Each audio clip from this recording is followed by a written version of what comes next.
10-12 ലക്ഷം മാത്രം വിലയുള്ള മാരുതിയുടെ സിയാസ് കാറിലാണ് രാജ്യത്തിൻ്റെ ധനമന്ത്രി വരുന്നത്. നമുക്കെല്ലാം അറിയാം, കേന്ദ്ര ക്യാബിനറ്റ് മന്ത്രിമാരിൽ മിക്കവാറും എല്ലാവരും ഇതുപോലെയുള്ള വാഹനങ്ങളാണ് ഉപയോഗിക്കുന്നത്. പ്രധാനമന്ത്രിക്കും ആഭ്യന്തരമന്ത്രിക്കും തീർച്ചയായും പ്രതിരോധ മന്ത്രിക്കും അതിൽ നിന്ന് വ്യത്യസ്തമായ വാഹനങ്ങൾ ഉണ്ടാവാം. ഇതാണ് എല്ലാ ക്യാബിനറ്റ് മന്ത്രിമാരുടെയും വാഹനം. കേരളത്തിലൊന്ന് ആലോചിച്ച് നോക്കൂ. മുനിസിപ്പാലിറ്റിയുടെ അധ്യക്ഷന്മാർ മുതൽ സർവ്വ കോർപ്പറേഷൻ്റെയും ബോർഡിൻ്റെയും അധ്യക്ഷന്മാർ മുതൽ സംസ്ഥാനത്തെ മന്ത്രിമാർ വരെ 30-35 ലക്ഷം, ഇതിൻ്റെ 3 ഇരട്ടി വരെയുള്ള ഇന്നോവ കാറുകളിൽ, ഇതിൻ്റെ 3 ഇരട്ടി പരിപാലന ചെലവുള്ള വണ്ടികളിൽ സഞ്ചരിക്കുന്നു.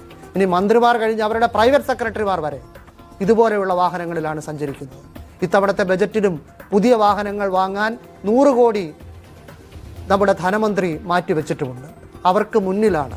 ദില്ലിയിൽ കേരള ഹൗസിൽ തന്നെ 2 വാഹനങ്ങൾ മാറ്റിയിട്ടിരിക്കുകയാണ്, മുഖ്യമന്ത്രിക്കും ഗവർണർക്കും മാത്രം ഉപയോഗിക്കാൻ.